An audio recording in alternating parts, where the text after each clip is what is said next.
What is your end? My end goal, again, is here lies a man who's deeply loved by his family and loved him in return, and who set out to change the world, and then ... and did. I don't know what and did's going to look like just yet. I don't know if it's going to be in the business space or the spiritual space. I just know that I want to be Steve Myrick to as many people as I possibly can before I leave this earth, because I want that one seed that man put inside of me to bear so much freaking fruit that it's undeniable that God exists, that it's completely undeniable. Welcome back to the show. I'm your host, Chris Naugle, and today's guest, Stephen Scoggins, a dear friend, is unbelievable. He went from being homeless, from having nothing, to being a heartfelt leader, and he's operating right now, just to put things into perspective, businesses in the high 8-figure range. But his story is what you need to hear. So in today's episode, we're going to cover what's coming to the markets. What's coming to a theater near you is what I always want to say. We're going to talk about the pending recession. The recession we're going to be deep into in a very short time, and how he's getting ready, how he is ready, and how so many others are ready, and how you can get ready too. We're going to talk about his journey and exactly how he built these high 8-figure companies and how he did it without even a high school diploma. That's right, folks. If he can do it, you can do it. And we're going to talk about how you can be unstoppable. See you in a second.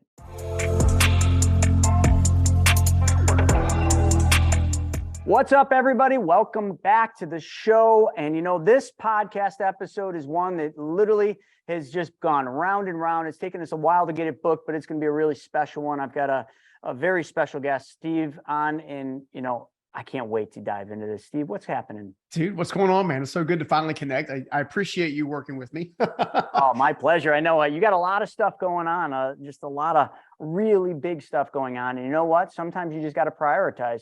Podcasts are important, but you know what? They can wait for the big stuff to happen. And I think there's a lot of catalysts to that in life too. I think we get caught up in a lot of the small stuff. Yeah, absolutely. I mean, we'll have some pretty big announcements going into the first of the year. Obviously not at liberty to talk about some of the stuff right now, but we'll get there for sure. I'm dead on. So I can't wait, man. So here's the fun thing I want to do with this. You know, it's like we do the audience a huge disservice if we just talked about what you got going on today, because everything you've done from 1994 on, that's the cool story. That's the good stuff, the journey. So if you don't mind, Steve, can we just take everybody back on a little journy through this roller coaster you've been on? Yeah, we can try. It's funny. I feel like I live a Forrest Gump kind of life, like 16 lives in once. You know, life's like a box of chocolates, or in my case, a box of nails. So, in 1994, I'm like a lot of folks, I think, grew up in a kind of a broken home environment, and, good parents meaning well, couldn't get along, so dad was an alcoholic for a number of years. Thank God he's been sober for 40 years. He's a fantastic father and grandfather now, but it led me to end up living with my grandmother. And when I was doing that, I finally had some sense of stability, which I, greatly appreciated. And then by the time I was 9 years old, I ended up having to help her take care of my little brother, because she got diagnosed with cancer, started going through chemotherapy. And, I don't know if you think about the average 9-year-old, but the average 9-year-old was doing what I was doing before my grandmother talked to me, which was, dealing with G.I. Joes and Transformers, and, kind of watching my Thundercats TV show and whatever. Oh, we all love Thundercats, man. Right. Oh, yeah. So Voltron and Thundercats. That's right. That was my jam. In life, then she passed away, and then life got kind of crazy. And lo and behold, by the time I was 16 or 17, I started in the construction industry around 11, carrying studs. By the time I was 16 or 17, I began running framing crews for my father. And that was my first open door to the construction world. And it was also my first chance to meet a guy I refer to as Old Man Myrick, so Steve Myrick, who ended up becoming the first mentor I had that ultimately changed my life. And I always tell people all the time, they're like, well, what does it take to be successful or build a business or whatever? And there's 1,000 different tactical things you can say, or strategical things you can say. But at the end of the day, it's the perception you use, right? So, Steve taught me a long time ago that when it comes down to it, what the question he asked me was, what's the difference between a rich man and a poor man? And I remember being a teenager, I'm like, well, duh, money, of course. And he kind of looked at me with like I'm gonna pop you in the back of your head, dude, if you kind of thing. And he said, no, it's the way they think. And then he asked me a question. He said, do you want to learn to think like me, or do you want to continue thinking like your father? And my father was somebody in that time who was obviously battling alcoholism. He was somebody who was always spending more than he made. He was always at that time borrowing with no intent to repay. Meanwhile, Steve was giving away $1,000 to a waitress under a basket of hush puppies, constantly buying, groceries for his team members. We were joking around before we hopped on air about how North Carolina shuts down with an inch of snow, right? And, North Carolina would shut down, and lo and behold, he would like make it possible for all of his employees to go to the local little, we call it Paul's Grocery. It was like a half gas station, half grocery store, make sure everybody could eat, so those Rolodex things kind of played in my mind. And, about 94, I began to realize my father was going to make the ends meet. And as a result, I ended up dropping out of high school to kind of help us pay the bills, get a car. Like it wasn't a fun time. And I remember leaving the broken down, beat up trailer we were in. In fact, there's a picture on my website of the trailer that I'm standing in front of it, on the about me page on the website, and looking at that whole environment, and just like, what the hell is wrong? Like, what is this? I walk down from the trailer all the way down to the park, in the trailer park, the swing sets and all that stuff. I kneel down under the stars, and for the life of me to this day, I still don't know why these words came out. But I said, God, if you're real, please help me be the one to break the family curse. And which is kind of odd when you think about it, because I was probably, I was a young teenager, and I got up. I didn't feel any different. Like I didn't ultimately, but then over the next probably decade of battling homelessness, battling success and failure, because, I was successful for a while, and got cocky and arrogant, tried to, show off the money, and lo and behold, lost it all. And, had to start all over again. And I'm convinced that the greatest story you're ever going to have is the one with all the difficult turning points, as opposed to people that I know that have amazing lives and all kinds of stuff, who don't want to share their tricky parts. I've discovered that the tricky parts are what cause the transformation. Like that's how I've kind of seen it. And, Steve Meyer, started me on that course of thinking differently, and wanting to be around people like yourself, and learning from as many mentors as I could possibly learn about money and resource and business and finance. And lo and behold, I went on to build several companies, the largest of which is high 8 figures. And, probably, in balancing, totaling more than that in the consolidated business endeavor. And I was telling somebody the other day, they were like, well, how long did you go to college? I'm like, I didn't. Well, how long did you do this? I didn't. I'm a GED kid. Right.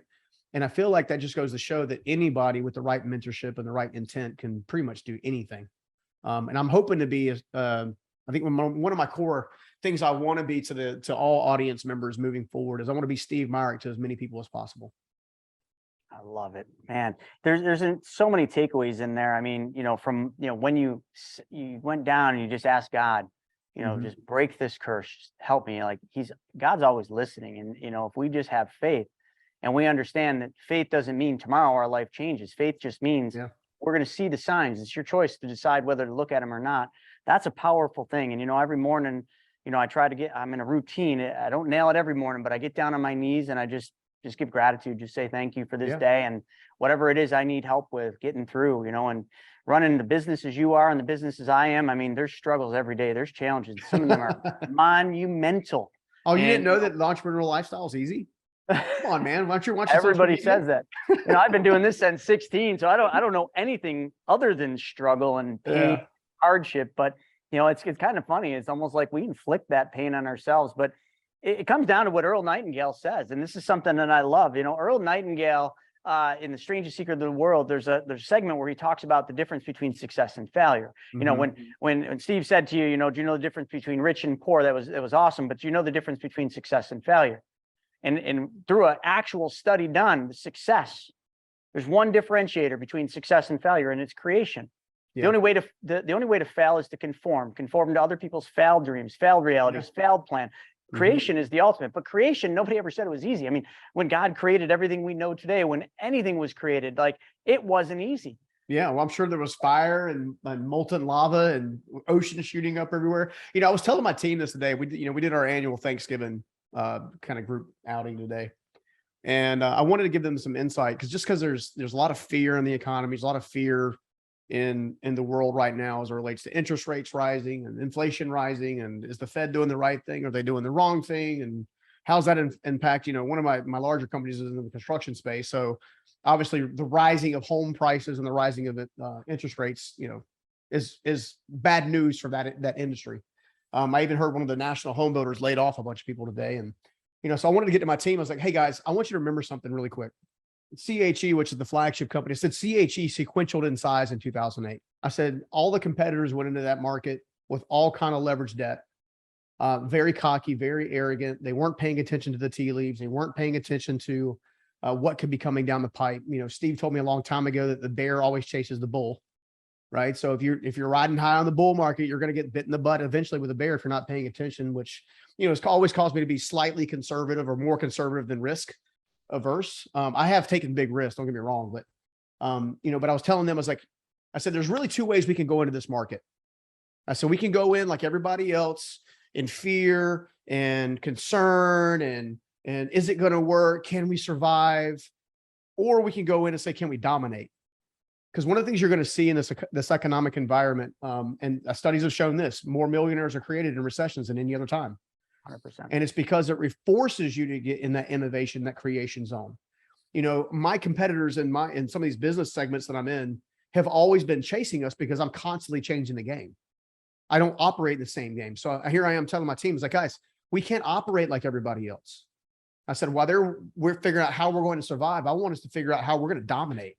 Like, what do we need to do? Because, all right, so the home builders, which make up a good chunk of some of our business units, I said, all right, so they subtract 30% of their volume. Great, fine, okay, whatever. That just means we need to put 40% on the front end. So we diversify into commercial, diversify into remodeling, diversify in these different segments. That's why we've been doing this entire year. You guys have been questioning me for over a year. Why are we doing these other segments? This is exactly why I was doing the segments. And so when everybody else is exposed, like you'd have with an electrical cord, right? Right. An exposed electrical cord with a fray is going to short circuit. It's going to cause all kinds of haywire. If you insulate yourself to the best of your ability going into stuff like this, and you're constantly being mindful of what's to come just as much as what is, then you're able to position yourself for when bad stuff does come, you at least have more flexibility and more options to choose from. So I challenged the team today. I said, look, you're going to come in Monday and we got some choices. We can listen to the media sources. We can listen to, YouTube and everybody. The world's coming to an end. The housing economy is going to crash, which to a degree, it's going to have a backslide. Like, there's nothing wrong with that. That's all true. However, it's not the end of the world. On the end of every recession is a thrive, right? And then at the end of every thrive, there's a recession. Like, it's cyclical. Now, can we have folks stop monkeying with the metrics of the economy and with their own little game? That would be nice. Sure would. Right? But at the end of the day, are you going to go into the marketplace and say, how am I going to survive? Am I going to be okay? Or are you going to position yourself back to what Steve said, that mindset thing? I'm like, all right, what do I need to do to dominate? What do I need to do to be here when all my competitors fall away? Because in 2008, when that massive downturn happened, that's the difference. My competitors fell away over the course of 6 months because of bad decision-making leading into that. As a result, I was last guy standing. Like, I had more business than I could do with. Like, I literally sequentialed in size. And I was trying to tell my team, let's think different. What can we do right now? How can we reduce costs but raise sales? How can we build stronger relationships? My COO came to me and said, hey, so-and-so just got let go today, a key player in one of our relationships. I said, great. I want you to text our key player and say, hey, key player, how you doing, man? You all right? How's the family? You gonna be okay? Call him as a friend, encourage him as a friend, check in with it. And I guarantee you in 12 months, when he's landed somewhere else, because he's that talented, he's going to pick up the phone and say, hey, Jay, come over here. I'm working over here now. I need you over here. You got to play the game differently.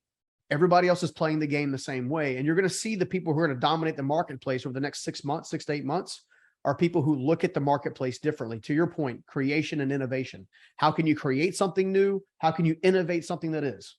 Yeah, there's so much truth to that. And, just being in the money space like I am and studying all these cycles, the 3 cycles that are converging to make up what we're about to see happen. I mean, never before in any of our lifetimes have we seen the long-term debt cycle, the short-term debt cycle, and the technology cycle. Whether any of you know what that means doesn't matter. The last time you've seen the long-term debt cycle was 1934. Wow. So unless you remember that, this is going to hit you. It's going to be like Mike Tyson coming out of nowhere and just jacking you in the face. It's what it's going to feel like. But I want you to understand that you can avoid that. And we've had a lot of warnings. The problem is we're coming out of good times for too long. We're coming out of a 14-year bull market. Yeah. And in a 14-year bull market, we forget everything that we learned during the last bear market. Yeah. We're going to be going into a very, very serious recessionary period. One of scales I can't explain, but like you said, Steve, this is going to be a point where the strong men and women are going to rise up. They're going to raise the torch and they're going to say, follow me, I'll show you through. And this is going to also be the time when the conformers, this is a very divided country, a very strange time, but we've been here before and you can see where the outcome is. And it's not a pretty one. And, you know, depending on who you follow, like you can kind of gauge where we're going. The leaders are going to rise very quickly. Yep. And the people that don't want to be led, the people that want to bury their head on the sand, blame everybody and just put their hand out and wait. This is going to be a really bad and difficult period of time for you and your family. And I feel for all of them, even though like they have it coming, but I still feel for them. But it's not too late to change. And Steve, you know this, like you've done it how many times? You've changed things. You've gone from the bottom to the top. Like what advice do you have for this audience? I think the easiest thing for people to understand is, and this is going to sound more simplistic than it needs to be, but I want people to, I'll unpack it in a second. I just want people to hear me out. Principles always govern promises. So whatever promise you want to live out in your business, in your life, whatever thing or dream you're chasing, okay? There are principle-based decisions, principle-based policies, principle-based actions that ultimately lead you there. For example, I'm thankful, like incredibly thankful right now that I built a business from homelessness with no money, no nothing. And I'm thankful for it because I feel like I'm going to be able to step into an environment, especially at the beginning of next year, to teach people how to build businesses from scratch with no help from anybody.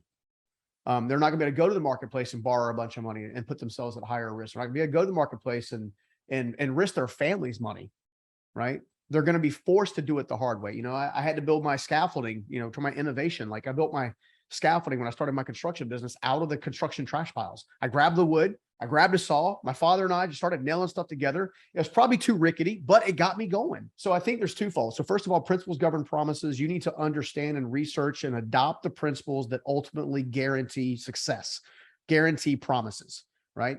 So simple one, like this is like as simplistic as it can be. You want to become wealthy. Great. Don't spend more than you make. Instead, take whatever reserve you have and plan accordingly. Get with Chris, get with other people and strategize where to put that money so it grows while you're not looking. That's a wealth strategy in its simplistic form. You want to build a business from scratch. Great. What is the one thing that you would do for free every single day that if you went out and did it today, tomorrow, the next day, you would never dry up, you would never dry out, and people value? Great. That is something you can sell. I think a lot of times people start in an overly complex, not realizing that every step leads to the next step. I didn't build an 8-9 figure business from overnight. Like it took me 20 years. Like it's no joke, right? You got team members, you got this, you got leadership, you got style, you got software and systems and all these types of things. So what I want people to fully understand is you've got to make sure that you're allowing yourself to dream big, but you got to focus small. What are the top 3 priorities, top 3 steps? Like I want you to dream. If you're dreaming of a private plane, fantastic. Dream of a private plane. You want to dream big of a big team or a big office building, fantastic. What can you do today to generate revenue tomorrow? What can you literally do today? Can you go out and mow somebody's grass to earn some cash, to have liquidity, to then invest smartly in this cycle? Because the people that have cash right now are going to clean up in the next 6 months. I'm saying this from my heart, and I'm like you, dude. I know people are going to get hurt. I don't want them to get hurt, and which is why we do these shows, which is why we're doing this content. We're trying to figure out, okay, don't let this happen to you again, or this is how you can prepare. I understand that, but people like myself, people like you, stuff's about to go on sale, and we got liquidity. Because we have liquidity, we'll have investment opportunity. So therefore, our net worths will double and triple over the next 6 or 8 months, even a year, because of that. Well, in order to make that happen, you had to start with the first principle, which is, okay, how do I create cash today so I can invest it tomorrow, the next day, next month, next week? And then you got to get with somebody like yourself, Chris, that's just super gifted at it, super smart, right? And learn from these guys. I also think that you're going to have to also sacrifice some things until your vision, your dream becomes sustainable. right? Agree more. I Couldn't don't agree know more. anybody that started out in business that anybody that like the first year they killed it, the second year they killed it, the third year they killed it. Real entrepreneurship, real entrepreneurs, real business builders.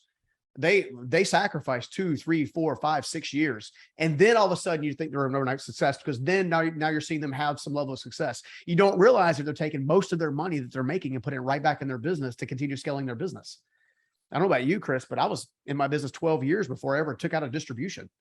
Oh man, Like, it's been a long time for me, and I get it. I mean, you scrape by. You got to find somebody that's willing to, be by your side in those hard times, and that's difficult, especially if somebody comes from like a high W-2, earning, world, and they go into starting their own business. You better hope the person you pick to be your partner is ready for what you're going through, because it's not easy. The last couple of years might have been really easy. A lot of new businesses were created out of the pandemic. Yeah. And unfortunately, a lot of those new businesses will not make it through this next economic cycle because they've gotten too used to easy times. Yeah. And, my late friend, Stefan Arnio, said it best in his book, Hard Times Create Strong Men. And he did another book, Hard Times Create Strong Women. That book talks about everything that's happening right now.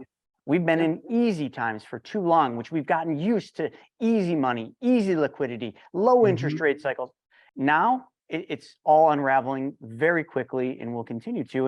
And I love that you said this, like where people need to stop like with the unnecessary spending. We've gotten too used to using it. And it scared me. The other day I saw on the news that debt levels were at a 15-year high. That is the number one destruction of a family unit, a number one destruction. You want to talk like in churches, like what is the number one reason families fall apart and go through divorce? It is money, it is debt, it is the pressures that come along with that. But yet we've gotten so loose because it was so easy to get money and we just want to live that lifestyle, even though now things are more, well, we'll just borrow it, we'll be okay. When you don't have a job, you're not okay. Yeah. You might not have a job through this next cycle. And then everything that you've been riding high on is gone. Right. I mean, I've been through the cycles where repossessions are a reality and they're not fun. My father had one and I woke up him on his birthday of all times. He wakes me up at like midnight. He's like, where's my truck? I'm like, what are you talking about? Like, I'm sleeping. Where's my truck? I'm like, I don't have your truck. I walk out of the driveway with him. It's not there. Come to find out the bank took it. The bank took it because he couldn't afford it. We're about to see some foreclosures, which I don't want to see, but this social media world that makes you feel less than because someone in theory has more than has got to stop. It's got to stop. We can't live in this space where all because someone else is here that we think we have to borrow our way to get there. You need to build it right, build it in a sustainable way. And if you do that, you'll get to do all those things. You'll have liquidity. I'm telling you right now, there are people that have, because they've been through cycles, because they do like you, they study the markets, they study cash, they study flow, they study debt, they study everything under the sun to understand these cycles, right? At any given moment, what was his name? Ray Dalio. Ray Dalio is a huge. He started talking about this 9 months ago. 9 months ago, he was like, hey, it's a cycle. Pay attention. Here's what's going to happen next. All right. And either you're listening or you're not listening. I mean, I don't know. I always tell people that rather than go into debt, strengthen your value, right? You don't have the money you need. You don't have the resources you want. You don't have all right. How can you strengthen your value to make yourself more valuable where people will compensate you at a higher level so you don't have to borrow money or you don't have to go into debt to start your thing? But no, we look at our competitor has all the shiny trucks. Our competitor has all the cool equipment. Our competitor is flying private. You don't know that person didn't spend 25 years building their business. And here you are 1 year in, 2 year in, 3 year in, thinking you're supposed to be where they are. No, you got to build the thing smart. I think it's one of the reasons I love the construction industry because it's pretty simple. Okay. In that you buy a raw piece of land, you clean off the debris, right? Or you get a set of plans, you dig a footing, you pour the footing, you build a strong foundation, then you start building a strong building. Most people are spending so much time focused on building the building, they're forgetting to build the foundation. So when the winds come and the storms come, all of a sudden everything they built comes crashing down. And look, I'm not impervious. God willing, I'm in a season where I will have limited effect based on what's going on, but it's taken, 2 decades to get in a position to do that. So I don't know. I just want people to understand that they got to make better decisions with better principles that ultimately are driven by the outcomes that they want. And they got to be disciplined, right? Either your outcome is your outcome or your goal is your goal, or it's not. Right. So if I want to go buy a new multifamily community, for example, let's say I want to put $10 million of cash out into a multifamily community. Okay, great. That means that by definition, I can't go buy an airplane, right? I may do an ROI. I may decide to loan the airplane to wheels up and make more money than the apartment, but that's also cyclical. There's a lot of people with wealth right now that 6 months from now aren't going to have a lot of wealth because they weren't smart with the wealth they had. So I don't know. Those are some of the things that are on my heart that I just see people really kind of positioning themselves poorly.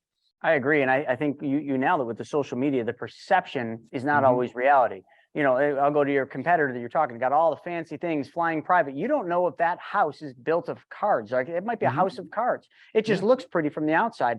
And that's the thing. Like, you know, go to Warren Buffett, you know, you look at, he's all fundamentals, which is basically looking at foundations of companies. And that can be said for so much. There's also foundations of people. What is their faith?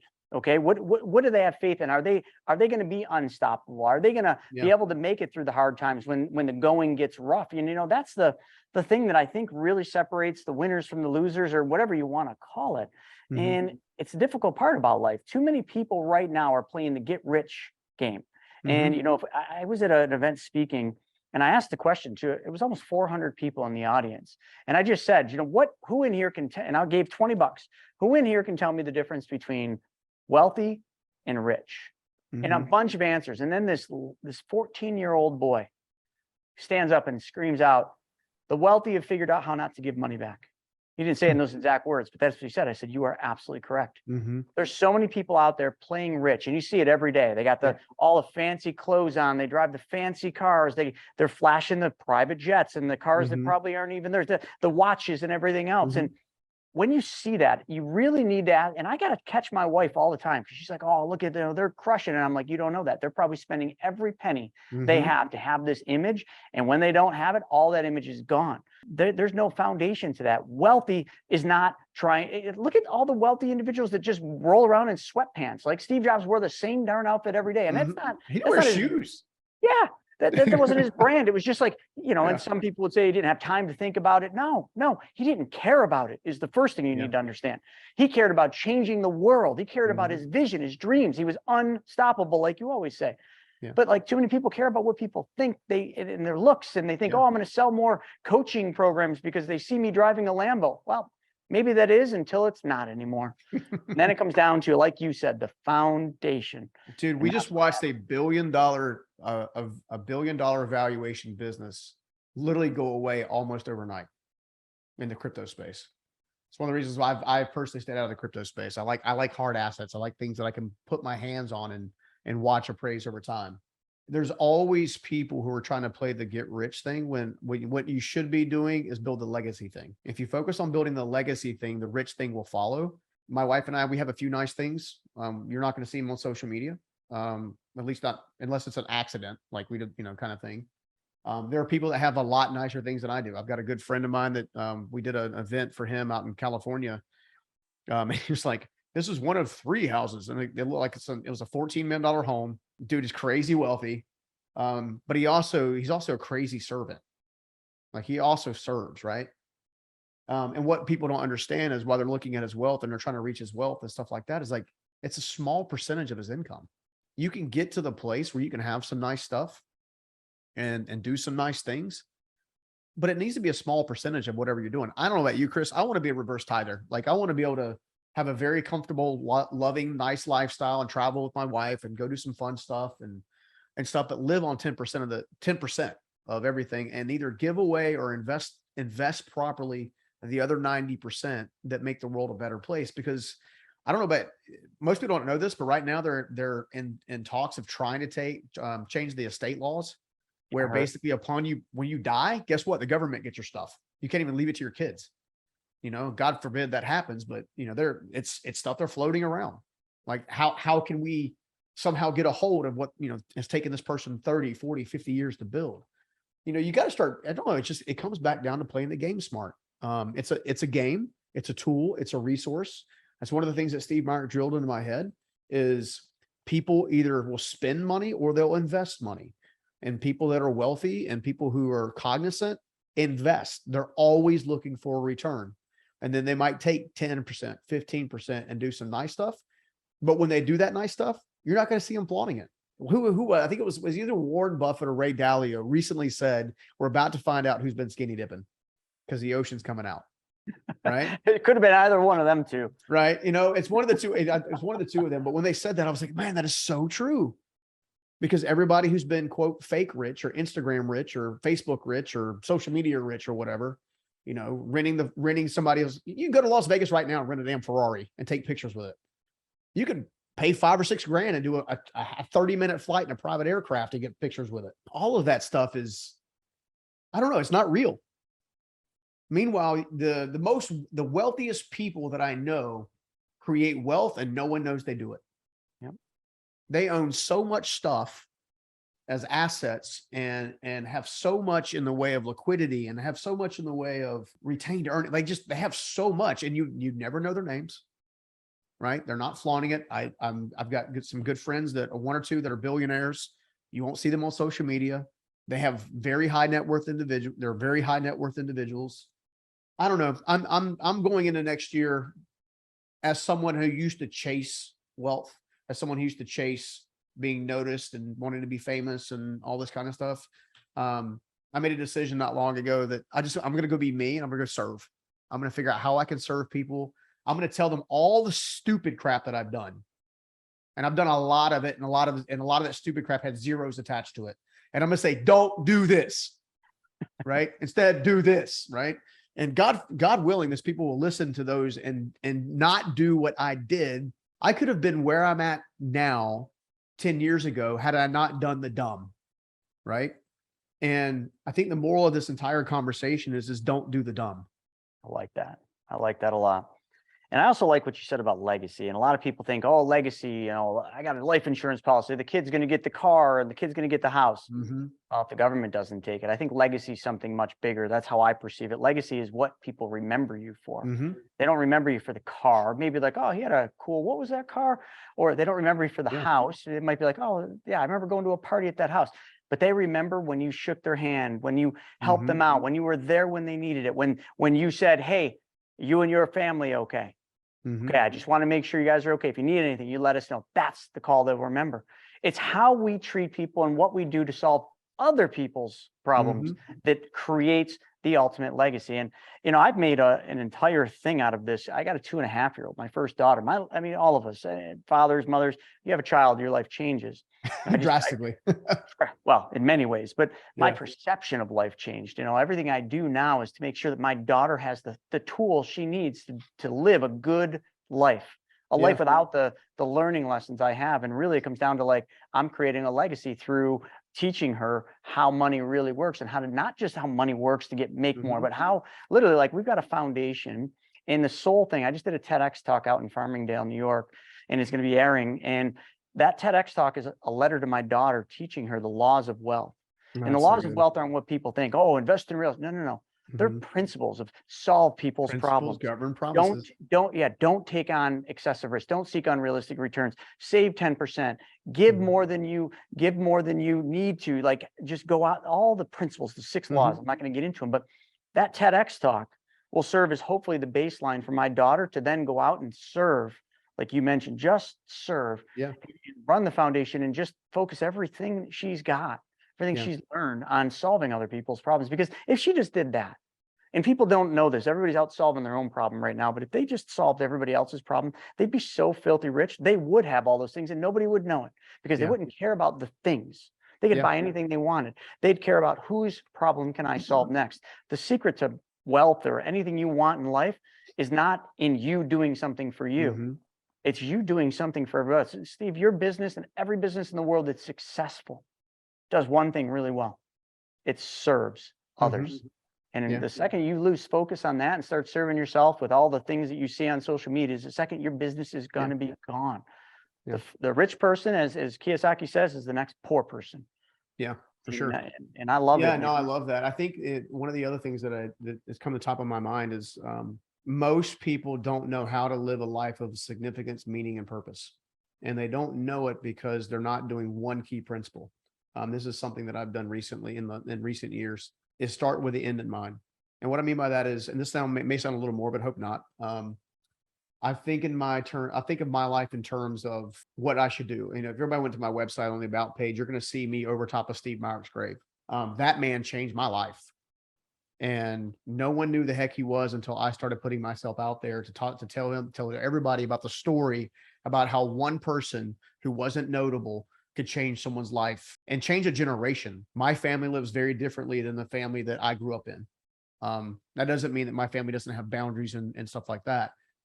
But I start with the end in mind. I've pictured myself, okay, what do I want on my headstone? Or what do I want on my urn? And what came in the top of the mind were two things. First of all, here lies a man who deeply loved his family and was loved in return, and also who set out to change the world and did. That's a big statement. That's a legacy game. It wasn't here lies the man who finally earned enough money to buy a private jet. Here lies a man who finally earned enough money to own 5 houses. I kind of feel like if I have the ability to own 5 or 6 or 7 properties, unless it's tax advantageous, that I should also have the equal measure to actually give away that type of money in ways that I can steward it and see that it's being stewarded well. I'm not a big fan of just blindly giving money to anybody that has a 501c3 behind their name, because some entities aren't great. They're not managed well, they're not led well, and they blow through money like it's going out of style. But I'm wondering how many of your listeners and the people watching have taken the time to start with the end in mind. What is your end? My end goal, again, is here lies a man who's deeply loved by his family and loved him in return, and who set out to change the world, and then ... and did. I don't know what and did's going to look like just yet. I don't know if it's going to be in the business space or the spiritual space. I just know that I want to be Steve Meyer to as many people as I possibly can before I leave this earth, because I want that one seed that man put inside of me to bear so much freaking fruit that it's undeniable that God exists, that it's completely undeniable. That's what I'm after. And I want to encourage your listeners and your viewers to come up with a bold legacy play, a bold epitaph, if you will. Come up with something that like you can chase with all your heart, all your mind, and all your soul, and really like chase it, and never get burnt out, never feel like you're losing out, because you're going after something that you know is going to take you an entire lifetime to do. And we've talked about unstoppable. People always ask me, like, what is unstoppable to me? I say, to me, being unstoppable is when focused attention is realized by diligent efforts. When you can take focused attention and put diligence behind it, and then not give up, persevere through all kinds of stuff. Because if you were trying to change your life or change your family tree or change a business, you're going to have to go through stuff. That's the wine press, man. That's the olive press. That's how you get the wine. That's how you get the olive juice. Like, it doesn't happen any other way. The best things that I have learned have come on the other side of things that I thought were going to kill me, legitimately thought were going to kill me, right? You cannot get to A-level expectations without going through Z-level crushings. It just does not happen. So rather than fight it, lean into it, say, God, what can I learn from this experience? What can I learn? Like, I have done dumb. I've promoted people that weren't ready for promotion that cost me millions of dollars. Which is me harming my team, right? I have gone and done events when I should have been at home with my family, right? On deeply meaningful moments. I've bought things to impress other people that ultimately, when I had them, I'm like, this is pointless. Dude, one of my first purchases, I'm sorry, I keep running off in a rabbit trail, but I bought a Rolex watch that it took me 3 years to buy. This is going back to about probably 15 years ago. And I noticed that, I'm rocking an Apple Watch at the moment. I noticed that I would get ready to type on the computer, right? And I would like, man, this is uncomfortable as crap. I'd pull off the watch, I'd set it to the side, I would type on the computer. So the watch was even on my arm half the day, front one.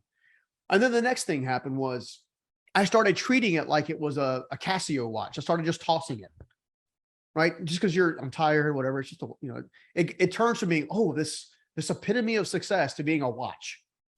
It's just a watch. It's a really they make a great watch.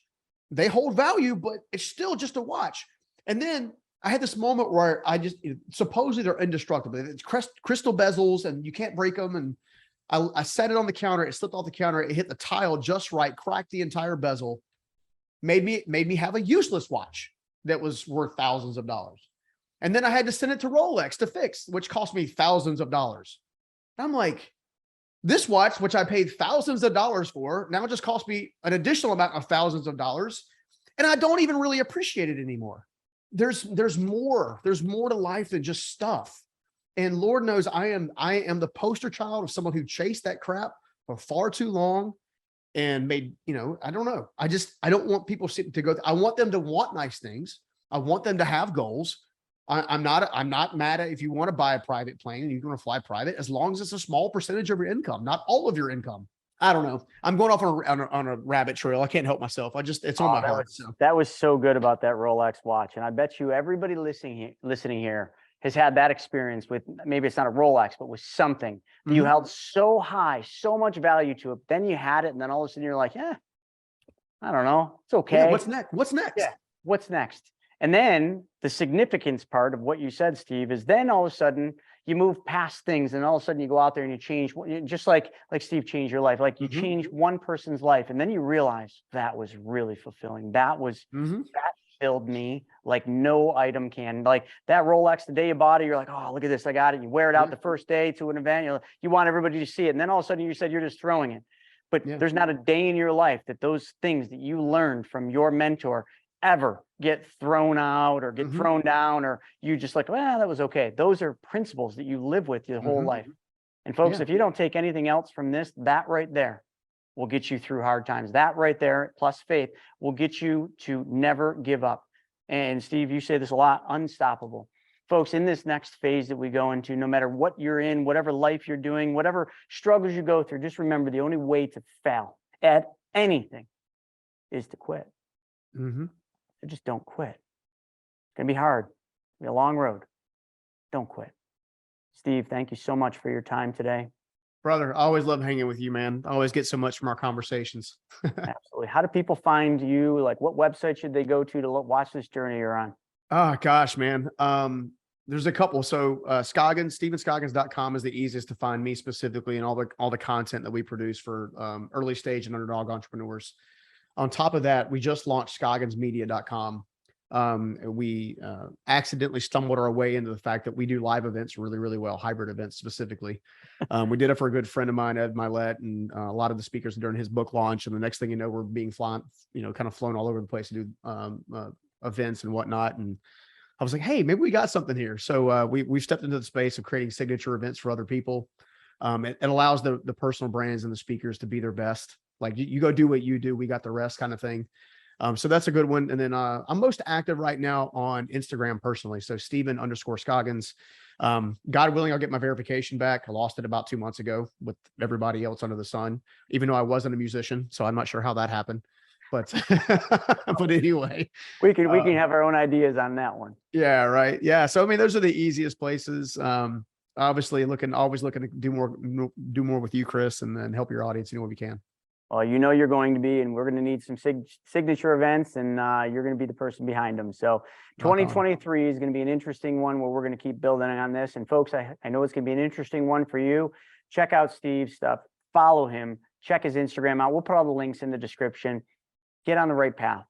And to get on the right path, just follow those that are. With that being said, I hope you all enjoyed this episode. We will see you on the next one. Thanks for everything. All right, so I hope you guys enjoyed that episode. We're putting up tons of them, but I think if you like this one, you'll probably like that video as well. Not only that, I've got a book that I created, Mapping Out the Millionaire Mystery, where we actually show you what the wealthy do in the game they play with money. I want you to have that for free. And if you want to know about all my new videos coming up, click that alert button. Actually, smash that alert button, and you'll be notified every time we put a new video. So we'll see you on the next episode.